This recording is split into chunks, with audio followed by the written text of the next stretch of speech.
Bueno, pasamos al segundo bloque del libro. Lo componen los relatos: el regreso de Hastur, los Whippoorwills de las colinas, una talla en madera, el pacto de Sandwin, la casa en el valle y el sello de Rillier.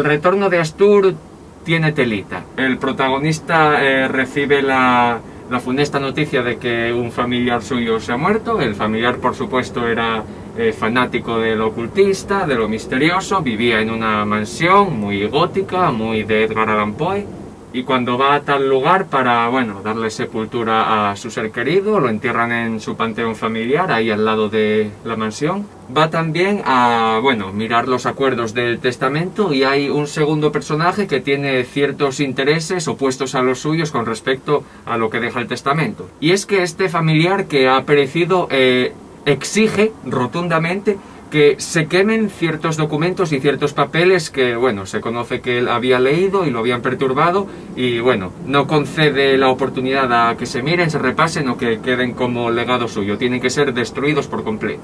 Pues bien, el protagonista quiere cumplir con esta voluntad, pero el otro personaje, creo que era un primo o algo por el estilo, no quiere llevar a cabo esta voluntad porque prefiere mirar los documentos, ya que piensa que, bueno, puede haber algún beneficio económico, o en fin, que el abuelo se quería llevar algo a la tumba, o se quería guardar algo, o bueno, esconder ciertas riquezas que, bueno, podrían beneficiar al resto de familiares que pues no están muertos, claro.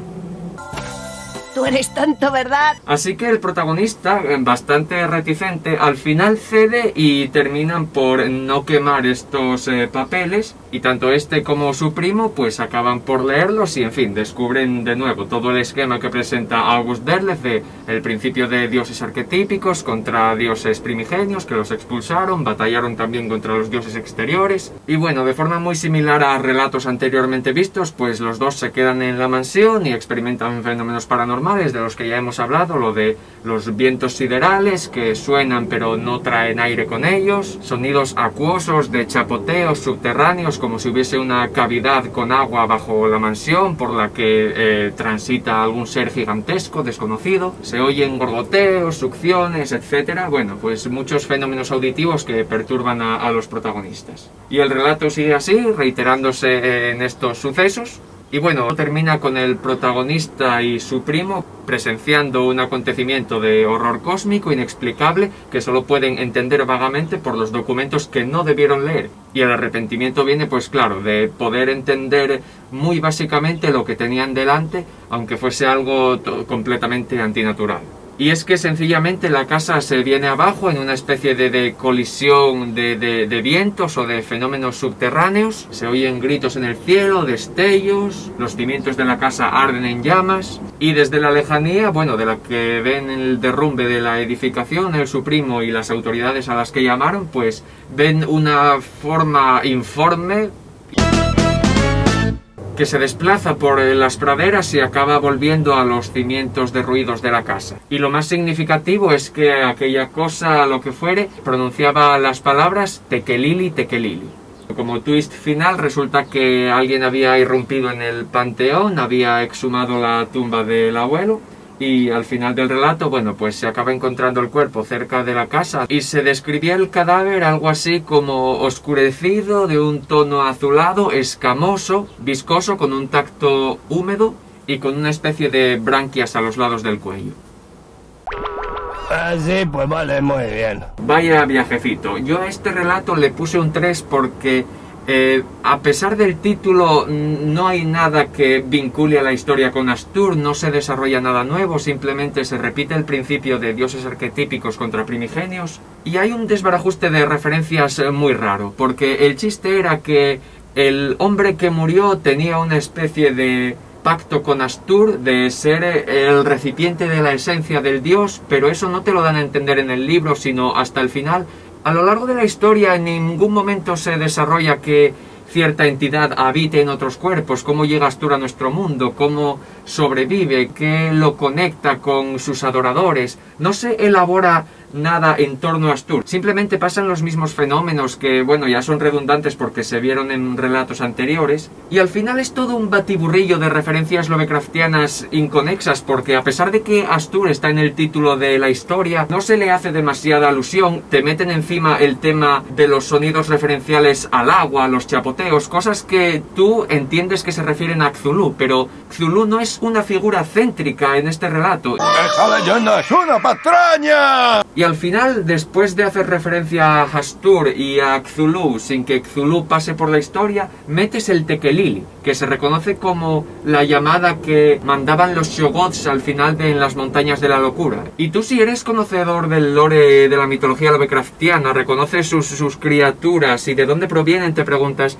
¿qué coño pinta aquí un Shoggoth? Si no hay referencias a los acontecimientos de En las montañas de la locura, ¿qué pinta el elemento acuático y señalar a Cthulhu cuando tampoco es relevante para la historia? Y sobre todo cuando a Astur te lo presentan como señor de los cielos y de los espacios siderales, ¿qué sentido tiene que el muerto adopte una forma como de hombre pez de profundo de Innsmouth? Si Astur no tiene nada que ver con los profundos, ni con Dagon, ni con Cthulhu. O sea, por extensión, es que no hay nada que ate las referencias que aparecen en esta historia. ¡Es una idiotez! Así que yo creo que no hay por dónde cogerla.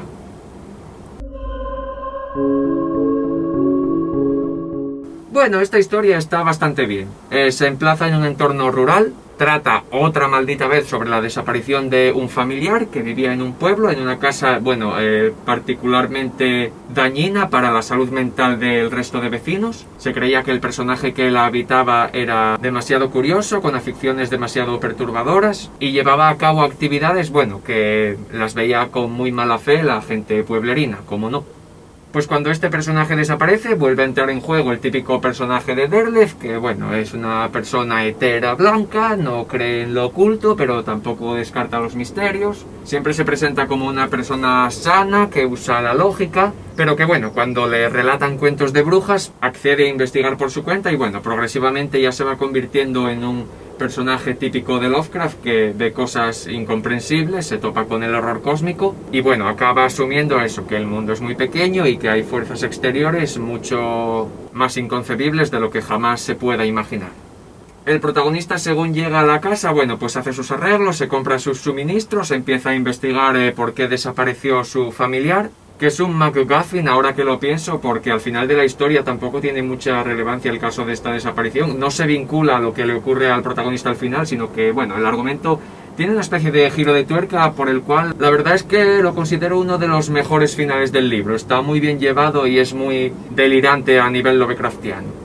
Pero bueno, lo importante es que se dedica mucho tiempo a describir las familias que habitan el valle en torno a la casa, los vecinos que hay, quiénes son allegados de quién, quiénes se llevan mal con quién cotillea, quiénes tienen un lado más oscuro, quiénes son reticentes a hablar de las cosas que pasan, quiénes son un poco más tratables.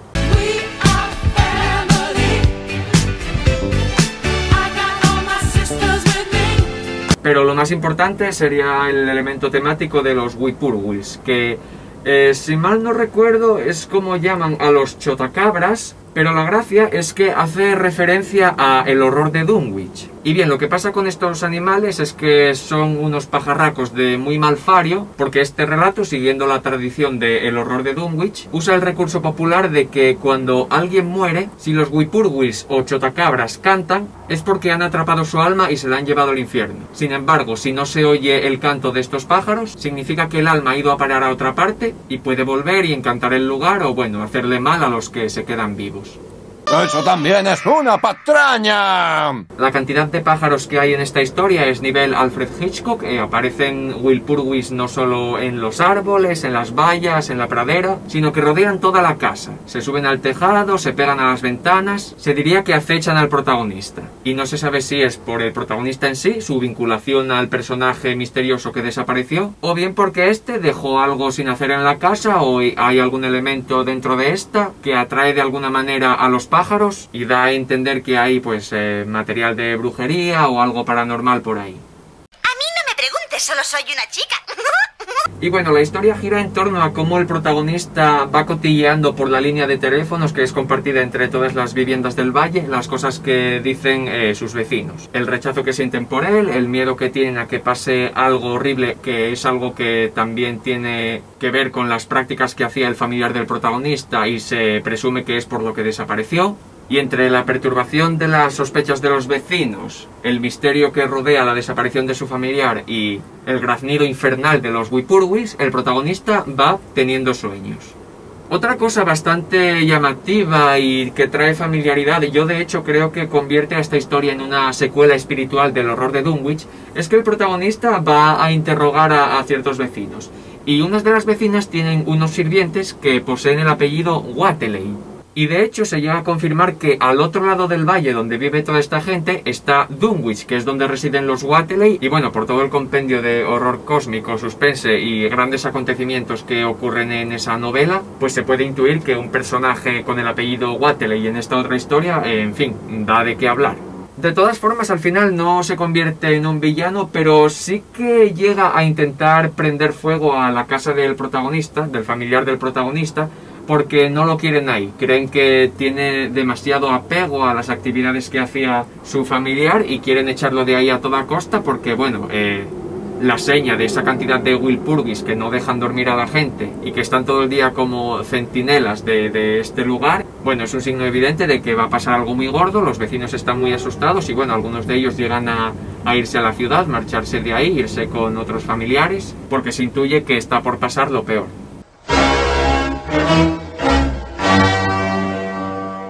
La parte que me pareció más guay de la historia es cuando el protagonista describe con mucho detalle el sueño más extraño que tuvo.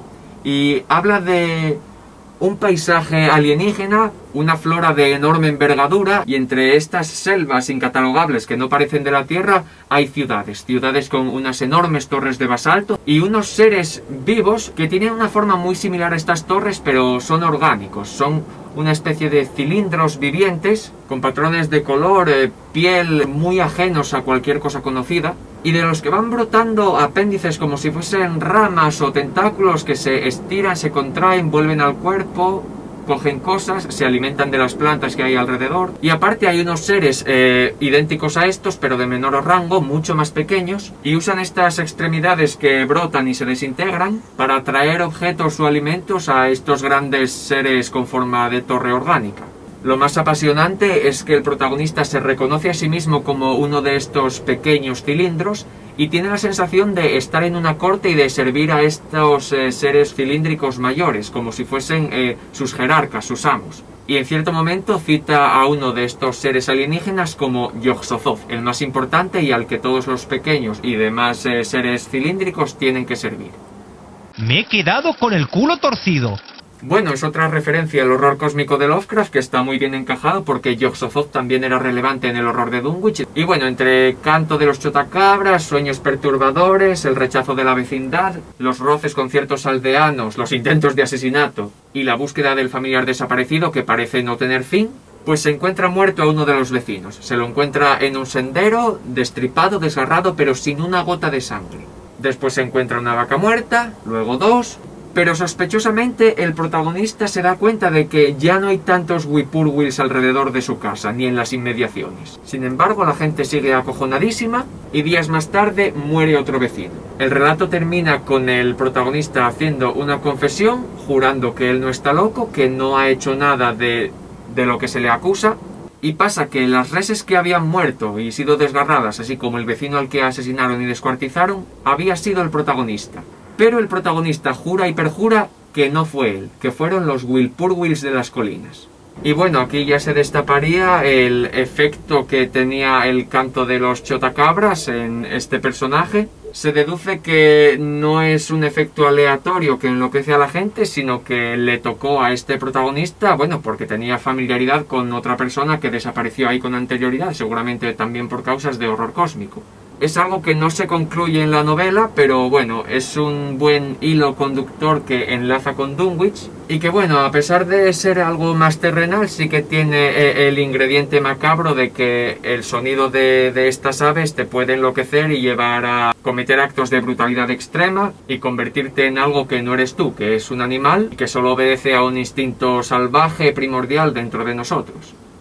A los Whippoorwills de las colinas les puse un 7 porque me gustó mucho la referenciación a Dunwich, que sirva casi como secuela espiritual, que se cojan elementos de esa historia y se renueven de cierta forma, y a pesar de que no sea pues tan de horror cósmico como el propio horror de Dunwich, me encantó cómo describe el sueño el protagonista. Y creo que se trabaja con buen suspense. Me gusta también que Derleth emplace la acción en un entorno particular como es el rural, cosa que también hizo Lovecraft en algunas de sus historias. Me gusta en resumidas cuentas que Derleth utilice la misma variedad que Lovecraft a lo largo de las historias.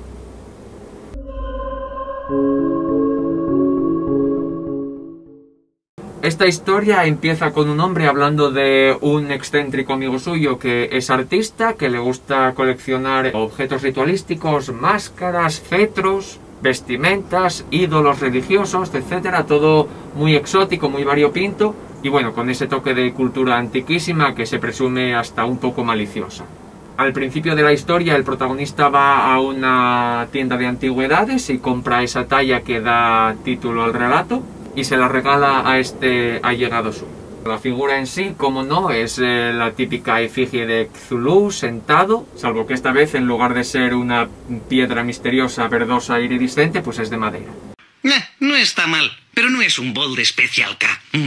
Bueno, al artista le llama mucho la atención este regalo, está muy conforme con él, lo encuentra especialmente ajeno a su colección, es lo más raro que ha visto y por eso, bueno, la entrona más que el resto de sus adornos y ornamentos. Luego, con el paso de los días, vuelve a contactar con el protagonista y le cuenta una experiencia, una vivencia muy extraña que tuvo cuando estaba en su estudio, y es que de alguna forma él estaba sentado en su escritorio redactando, hacía críticas artísticas, era un crítico de arte, y siente como una presencia, una atmósfera o emanación que lo rodea. Y no se siente amenazado, pero se siente como si algo lo fuera a dominar, como si tuviese algo encima de él que estuviese a punto de arrebatarle su ser. Lo curioso es que no es una sensación que lo incomode, es una sensación que lo fascina y siente, empieza a percibir el espacio y las dimensiones de una forma muy difícil de explicar, como si el espacio que habita se profundizase, se estirase, se ampliase de alguna forma que él parecía caer dentro de un abismo. Y en el fondo de este abismo no hay otra cosa que esta presencia que él deduce que proviene de la talla que tenía detrás de sí. Si me pones de pastillas, no alucino tanto. En cuanto al protagonista, como está diseñado de la manera que le gustaba a Derleth, bueno, pues intenta usar la lógica, calmar al amigo, decirle que duerma más. Y a pesar de que se le ocurre que esto, bueno, es otra excentricidad más de su compañero el artista, detecta algo nuevo en los trabajos de esta persona. A ver qué pasa ahora. Y es que sus críticas artísticas se vuelven muy pedantes, más que de costumbre, y desechan por completo cualquier aprecio a la escultura moderna, a las pinturas contemporáneas, incluso al arte clásico. Empieza a desprestigiar con mucho ímpetu todo lo que es el mundo del arte general. Y no para de rebajar el valor de las obras que critica, a la vez que alaba modelos artísticos mucho más antiguos de culturas tropicales y manifestaciones artísticas que no forman parte del conocimiento popular, que intrigan a otros críticos, que desconciertan a sus lectores. Tú y el resto de esa chusma de fantasía que envenena mi mundo perfecto. Y toda esta fascinación por las antiguas culturas, las cosas que evocan acontecimientos de un pasado remotísimo que ni siquiera la historia explica o incluso conoce, proviene todo de la talla en madera de Cthulhu.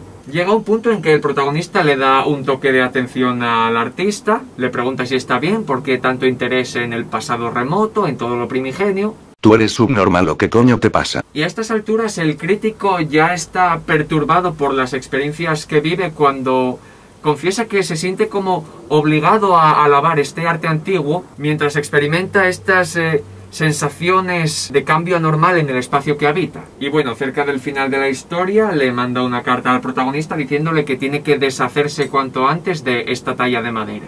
Y ahí que va el protagonista a alquilar un bote, atar un peso a la talla de madera y arrojarlo al agua. Pero justo antes de llevar a cabo esto, siente una especie de llamada. Un sonido que proviene bien de debajo del agua o bien de una cercanía a él muy sospechosa, pero imposible de localizar. Lo que más le perturba es que la llamada en sí parece ser concretamente a su nombre. Pero está en medio del mar, no hay nadie alrededor, no hay más barcos, no se oye el sonido del puerto. Así que sencillamente va a tirar la talla al mar, pero en el último segundo antes de arrojarla se da cuenta de algo que lo deja sin aliento.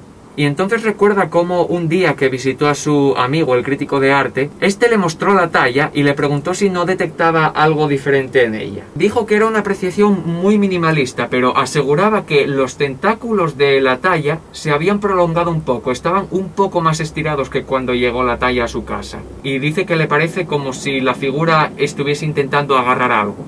Pues pasa que aquí al final, partiendo de este recuerdo, el protagonista mira la talla y evidentemente no tiene la misma postura que tenía antes. Es más, los tentáculos no solo están más largos, sino que uno de ellos está enrollado alrededor de una figura diminuta en comparación al tamaño de la efigie de una personita. Y el protagonista se da cuenta de que esa vocecita parecía proceder de la figurita.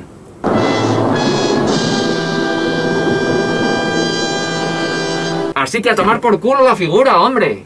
Este relato se lleva un 6 porque, a pesar de que estoy muy harto del spam de Cthulhu, porque Cthulhu ya veréis que es muy repetitivo en Derleth y ni siquiera se elabora nada nuevo en torno a él, simplemente es que me gusta el pulpo a la gallega, supongo. Y eso, en fin, explica bastante bien por qué la obra de Lovecraft llegó a nuestros días con el subtítulo de Los mitos de Cthulhu. Pero en este caso, sin embargo, sí que se nota una apreciación diferente, una interpretación diferente de lo que es la manifestación de Cthulhu en la historia. Me gusta que se innove con lo de la talla en madera y que se demuestre que Cthulhu tiene otras formas de intentar apoderarse del espíritu humano, porque la gracia de la llamada de Cthulhu como tal es que el caso del culto es extremadamente clandestino, lo llevan a cabo nativos y las únicas personas civilizadas que acceden a la adoración del dios es porque han sido contactadas de una forma que ni ellas mismas reconocen, porque el dominio de Cthulhu se expande a través de los sueños, a través de experiencias ineludiblemente extrasensoriales, pero tan extrasensoriales que los que tienen la más mísera información sobre el pulpo gigante es porque lo creen reconocer de un recuerdo que se les ha implantado, porque es la misma esencia de Cthulhu soñando en la ciudad de R'lyeh lo que expande la idea de su existencia, lo que aliena a la gente y los obliga a hacer tallas, irse por el mundo a buscar más información sobre el culto a la deidad y, en conclusión, pues obedecer a eso, a la llamada de Cthulhu. Sin embargo, aquí en la talla en madera no se trata de que tengas sueños de la ciudad de R'lyeh o sientas la presencia de Cthulhu por medio de una vía onírica, sino que juegan con esa misma idea de la presencia antiquísima de Cthulhu que no llega a ti de una forma física, sino extrasensorial. Pero en este caso el catalizador de ese fenómeno es la talla. Y me resulta muy creativo, genuino, original. Me parece muy guay, muy bien descrito, muy innovador y muy fascinante cómo se describe la distorsión del espacio desde el punto de vista del crítico de arte. Así que le puse el 6, bueno, porque a pesar de la familiaridad repetitiva del emperador Calamardo, también hay un pequeño elemento de innovación que hace gala del poder antiquísimo de Cthulhu y de las formas de enviar su llamada.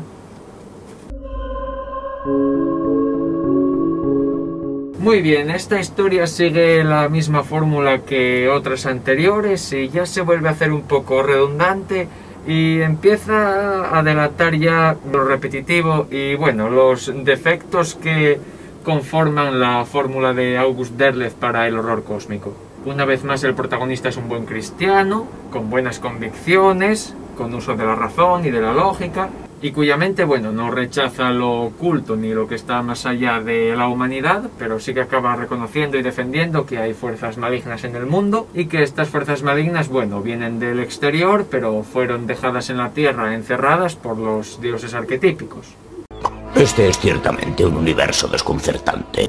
Una vez más, el protagonista es contactado por un familiar para que vaya a residir un tiempo a, una mansión familiar. En este caso es para verse con un tío que hace décadas con el que no se reúne. Es también un personaje ilustre, pese a ser algo excéntrico. Y bueno, en esta historia sí que hay mucha elaboración en torno a grandes nombres de la mitología lovecraftiana, pero todo recae en algo que no se me ocurre definir con otra palabra que no sea spam, porque te sueltan muchos nombres de lugares, de criaturas, de dioses, pero no aplicándoles un valor significativo, sino que Derleth solo repite una y otra vez su modelo de horror cósmico de dioses arquetípicos contra dioses exteriores, y te va soltando pues todos los nombres ilustres de deidades y lugares del lore lovecraftiano, pero no los desarrolla ni los involucra en la historia, no dedica ningún relato particular a ningún lugar particular, es solo repetir hasta la saciedad que están Cthulhu, Nyarlathotep, Yog-Sothoth, Hastur, Azathoth... ¡Oh, mirad, ahí está Osiris! ¡Oh, Osiris! En fin, todo el panteón lovecraftiano, pero sin ninguna seña de identidad o trasfondo que vaya más allá de eso, citarlos por lista. Me fastidia mucho porque a estas alturas yo confiaba en que Derleth pues diversificase, fuese original, explorase otros terrenos, hiciese cosas de su invención, que al final es lo que le falta en gran cantidad al libro. Es el pedazo de mierda más aburrido que yo haya visto y me duele decírtelo a la cara. Pero bueno, lo que atañe a esta historia es eso. El protagonista y sus familiares están residiendo en esta casa, se encuentran tras muchos años y bueno, el personaje maduro y experimentado ya denota unos conocimientos peculiares, una creencia en entidades cósmicas desconocidas y defiende a hacha y espada el principio en el que cree. Sus parientes más jóvenes asienten ante el relato, lo consideran, una andanza imaginativa de su pariente de ya avanzada edad. Y bueno, una vez más el protagonista describe fenómenos paranormales por las noches cuando se va a dormir, empieza a oír estos chapoteos, sonidos acuosos, vientos que se perciben siderales, corrientes tormentosas que parecen venir del interior de la casa, pero fuera no sopla ni una brizna de aire, en fin, ya lo he contado 1000 veces. El ilustre anciano de esta historia, tiene de especial que le dice a sus jóvenes familiares que él se ha asegurado de que las fuerzas del exterior no vengan a por ellos, él ya ha hecho una especie de pacto cósmico con alguna entidad desconocida y ya está protegido, la casa supuestamente también está protegida, pero advierte que su hora está cerca y avisa al protagonista y a su pariente que no se les ocurra molestarle ni entrar en sus aposentos si perciben algo peligroso, sospechoso o fuera de lo común. Y bueno, por enésima vez los fenómenos inquietantes se van incrementando conforme avanza la obra. Y nada, la noche que más jaleo se arma, pues intentan penetrar en la habitación del hombre mayor, está trancada, no lo logran, pasan la noche intentándolo y bueno, para cuando al final la logran tirar abajo, lo que se encuentran es únicamente la ropa de este, pero hueca, como si alguien hubiese absorbido la carne y los huesos del interior de esa ropa. La ropa está perfectamente colocada en el sillón, pero da la sensación de que el cuerpo que había dentro de la ropa sencillamente se hubiese desvanecido en un segundo.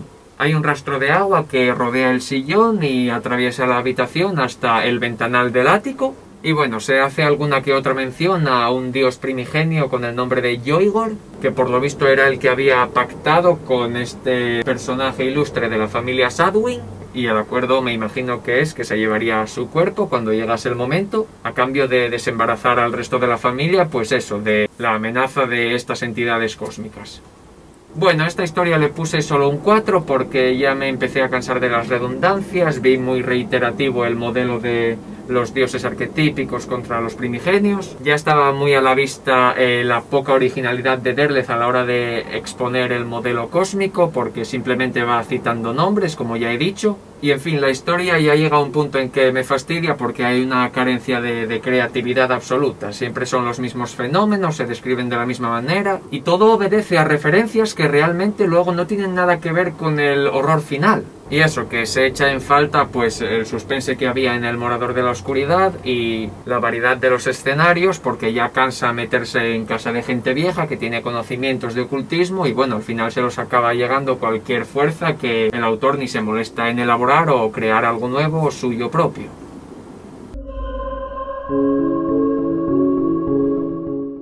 La casa en el valle inicia de forma muy similar a los Wipurwis de las colinas, con un protagonista que va a un paraje natural porque hereda una mansión a muy buen precio. La rodean ciertas supersticiones, por supuesto, pero el personaje es un artista y le gusta el aislamiento, lo considera inspirador, apacible, y el entorno aislado, bueno, pues cree que es justo lo que necesita para desarrollar sus proyectos. Llega al sitio y se topa con que los pórticos de la mansión están atestados de mobiliario antiguo, podrido, madera húmeda. Hay una auténtica barrera de antiguo mobiliario supuestamente perteneciente a la casa. Y bueno, aparta toda esta barricada de madera vieja, se instala, no utiliza toda la casa porque a él le sirve, bueno, la planta baja como estudio y dormitorio. Se acomoda y bueno, decide ir a explorar al ático. Y en el ático encuentra pues libros ocultistas, los típicos grimorios de la mitología lovecraftiana, se hace mención al Necronomicon. Y también encuentra notas a manos de alguien que supuestamente estudió estos libros ocultistas y anotó fragmentos o expandió información que había aprendido, bueno, en dichos volúmenes. El protagonista llega a entrar en contacto con un joven que le espía, un chaval que vive en los aledaños, en otra granja, en otro rancho. Evidentemente le trae la noticia de que esa casa es de Malfario, que ahí habitó un indeseable. Ese habitante anterior supuestamente había asesinado a sus padres o padecía alguna especie de demencia que los llevó a aislarlo y por eso quiso vengarse de ellos. Pero el protagonista es un hombre moderno, centrado, artista y bueno, no obedece a supersticiones, le asegura al chaval que no tiene ninguna mala intención, pero que se andará con cuidado y bueno, indagará a ver si puede ampliar un poco la información sobre el caso de los antiguos habitantes de esta casa, porque cree que está todo, bueno, muy manipulado por la opinión pueblerina que, bueno, eso es supersticiosa. Al pasar ahí unos días, el protagonista empieza a tener un sueño recurrente que es él mismo aparentemente avanzando por una cavidad subterránea, escucha el sonido del mar y en el momento en que se despierta encuentra el sueño como algo muy vívido y experimenta una especie de idea de haberse levantado según se acaba de acostar. Llega a considerar que tal vez está sufriendo de sonambulismo y realmente ha transitado por un paraje subterráneo esa misma noche sin darse cuenta y de tal realismo es la experiencia de esta supuesta exploración subterránea. El artista descubre además que hay marcas de pisadas con barro y tierra por la casa y que acceden al sótano. Y en el sótano da con una estantería que es corrediza y puede meterse a una especie de túnel. El túnel no es que le sea familiar, pero bueno, reconoce que es una coincidencia demasiado enorme con el sueño que tuvo. Así que avanza por este túnel, se encuentra marcas de pisadas y bueno, el límite es una pared de piedra, pero con una pequeña oquedad que se plantea que puede ir ahí con pico y pala e intentar abrirse camino más adelante. De vuelta en la casa también advierte que hay unas botas usadas, que son de su número, y él reconoce que evidentemente en algún momento se las ha puesto, pero no recuerda cuándo. Pasan los días, vuelve a tener otro par de encontronazos con el joven de los aledaños, y este le revela que han desaparecido ovejas, y le vuelve a repetir que el lugar en el que reside es peligroso, y le da a entender prácticamente que aquel personaje que causaba tanto rechazo podría seguir viviendo en efecto en esa casa, de alguna manera desconocida. Pero el artista, así de panchonudo, simplemente da el pésame por las ovejas y se niega a creer cualquier teoría supersticiosa que defienda el más mínimo indicio de fenómenos fantasmagóricos en torno a la casa donde vive. Sin embargo, el sueño del túnel sigue siendo recurrente y durante el día el artista va desplazando sus proyectos artísticos y se hace con material de jardinería, excavación y sigue explorando el túnel. Llega un momento en el que incluso advierte una especie de frescor marítimo, una brisa y bueno, la humedad del lugar le empieza a indicar que se está acercando al mar. Pero lo que más le sobresalta es encontrar un hilo de lana y unas pocas marcas de sangre y carne de ganado. Un día concreto el protagonista tiene un sueño que expande un poco más el asunto del túnel subterráneo. Simplemente se aprecia a sí mismo durmiendo en tercera persona y en su cuarto empieza a brotar una especie de niebla que engulla los muebles y esta bruma empieza a adoptar una forma que se acerca al durmiente. Una vez que la neblina consume a este también, el protagonista experimenta una especie de expansión del espacio dentro de la bruma y este espacio tiene la familiaridad de esa cavidad subterránea del sótano y desde la lejanía ve acercarse a alguien corriendo. Alguien al que reconoce por alguna razón como aquel personaje del que hablan los aldeanos y que había cometido aquellos asesinatos. En cuanto este personaje llega hasta el lugar donde está durmiendo el protagonista, este se despierta. Según repasa los manuscritos del antiguo dueño de la mansión, descubre que le rendía culto a Cthulhu y a los profundos. El asunto se vuelve especialmente serio cuando desaparece un chaval del pueblo y los vecinos del mismo van hasta la casa donde está el artista y lo acusan. Él se mantiene en su sitio y les invita a registrar la casa, cosa que hacen y no encuentran nada que incrimine al artista. Pero resulta que esa noche escucha un grito subterráneo y empieza a sopesar las posibilidades de que alguna inteligencia lo haya alienado y el mero hecho de estar presente en la casa lo obliga a llevar sacrificios por el túnel a estas entidades submarinas. Con más desapariciones de ganado sumándose a la de otro joven del pueblo, una noche los campesinos, que están hasta el gorro, van hacia la casa y le prenden fuego. Y el relato concluye con el protagonista confesando que se le encontró con el cadáver desgarrado del último joven que desapareció, pero él jura y perjura que no llevó a cabo ningún acto malicioso, que la esencia del antiguo habitante de esa casa del valle se apoderó de él y literalmente lo poseyó para que sirviese a Cthulhu y a los profundos. Y el único testimonio fehaciente y palpable que puede compartir no le sirve de nada porque es una visión que únicamente él tuvo. Y es que cuando la casa ardía en llamas y se venía abajo, el protagonista descubrió cómo de entre los cimientos llameantes escapaban unas figuras parecidas a hombres anfibio, hombres batracio, criaturas amorfas con patas palmeadas, es decir, profundos. La casa estaba encantada por este fanático de inteligencia rural, limitada, hecho al campo, pero que descubría a los dioses malignos del mar y a sus servidores y de alguna manera entró en contacto con ellos y se convirtió también en otro servidor.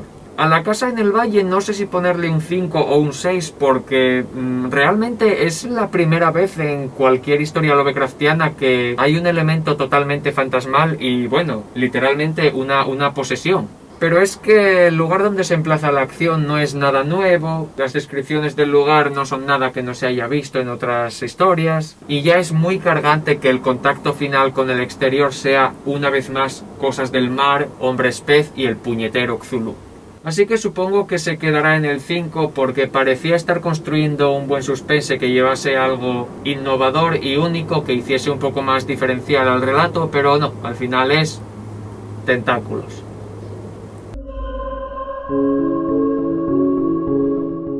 Esta historia ya la conocía porque la tenía en otro libro recopilatorio de varios autores lovecraftianos. Y bueno, también consta de ese toque de secuela espiritual. En este caso se apunta bastante a los casos de La sombra sobre Innsmouth y trata de otro protagonista centrado, perteneciente a otra familia célebre y que hereda una mansión en un cerro. Cuando se establece en dicho casoplón, al protagonista se le va desvelando que una fracción de su familia, su tío abuelo, era como la oveja negra de la familia. Tenía raíces en Innsmouth y bueno, se hace una crónica de todo lo que pasó al final de la novela lovecraftiana, donde se bombardeó el pueblo, las autoridades arrestaron a un montón de gente, se bombardeó el enigmático Arrecife del Diablo, que estaba cerca de la costa del pueblo pesquero, y en resumidas cuentas se narra la debacle de este lugar aislado y de gente con características particulares. Gente muy aislada, con una especie de etnia aparte del resto de personas de los alrededores, y una población muy sumida en el misterio y en, bueno, una especie de forma de vivir que los hacía resaltables por ser, bueno, rarunos. Y bueno, el personaje principal va indagando en la historia de Innsmouth, aprende sobre sus familias célebres, sobre cómo se fue reformulando un nuevo modelo religioso que vino desde el Pacífico Sur, traído por los marineros del pueblo, y cómo todo esto conformó la progresiva degeneración y aislamiento de la comunidad. En cierto momento se introduce en la historia una sirviente del nuevo dueño de la mansión, que le sorprende diciéndole que él tiene sangre de Innsmouth y que, es más, su propia familia, parte de su familia de Innsmouth, está enlazada con la familia de ella. Esta mujer inquieta de una forma muy curiosa al protagonista, porque no es que se sienta atraído con ella, de hecho cree que tiene unos rasgos bastante poco agraciados, pero es eso lo que le hace ver en ella cierta familiaridad, cierta cercanía. Pero la mujer presenta una especie de arrogancia y un aire de como superioridad, como si él no fuese digno de pertenecer a esa mansión por renegar o no haber conocido nunca sus raíces de Innsmouth. ¡Hijo! ¡Hijo! ¡Hijo puta! Pero bueno, a pesar de esta relación con ciertos roces, la mujer sigue trabajando en la mansión y el protagonista advierte que la mujer parece estar llevando a cabo su trabajo de forma que pueda investigar la casa a fondo. Bueno, en cuanto a lo que es el sello de Rillié que da título a la historia, se trata del blasón familiar de este protagonista. Es una especie de escudo o insignia que representa a los habitantes del exterior, el mar, por debajo una ciudad, Rillié evidentemente, y dentro de ella a Cthulhu.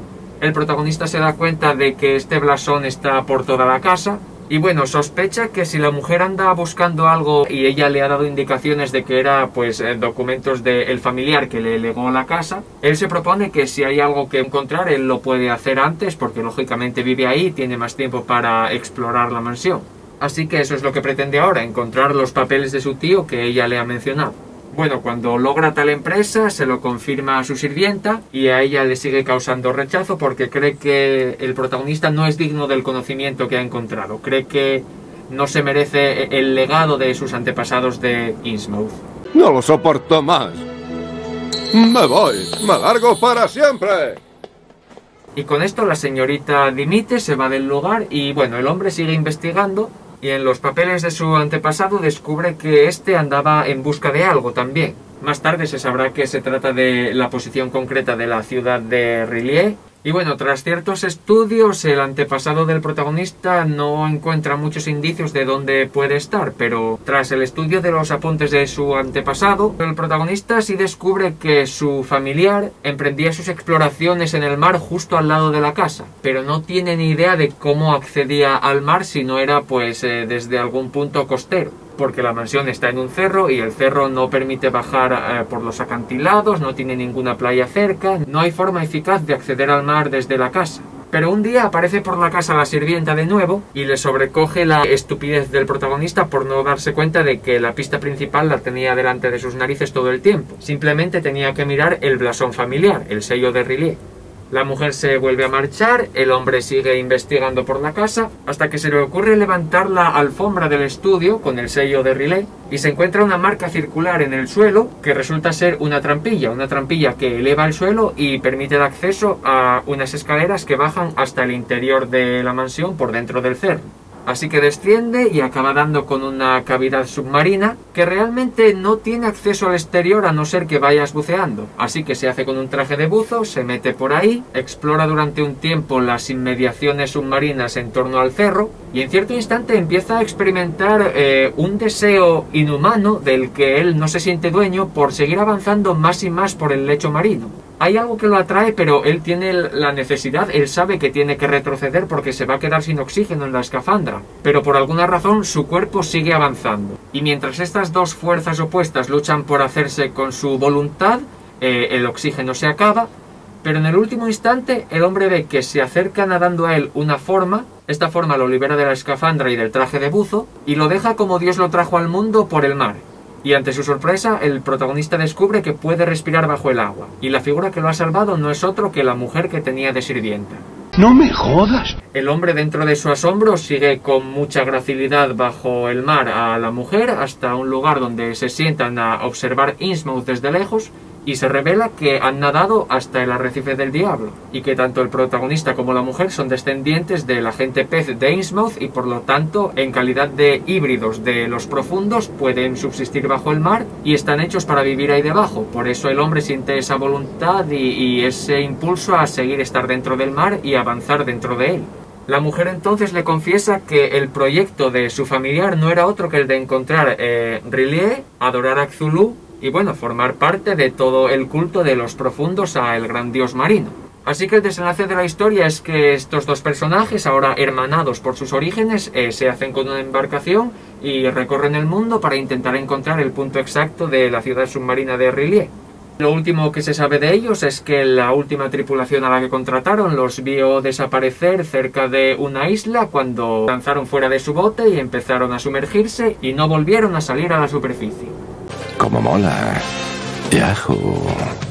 Bueno, el sello de R'lyeh se lleva un 7 porque creo que funciona muy bien como secuela espiritual, creo que elabora bastante todo lo que es el concepto de Innsmouth, cómo realmente se difunde la historia genealógica de lo que ocurrió con el pueblo y sus gentes. Se construye de forma bastante orgánica cómo ciertos personajes humanos pueden estar enlazados con los profundos sin ellos mismos pudiendo saberlo.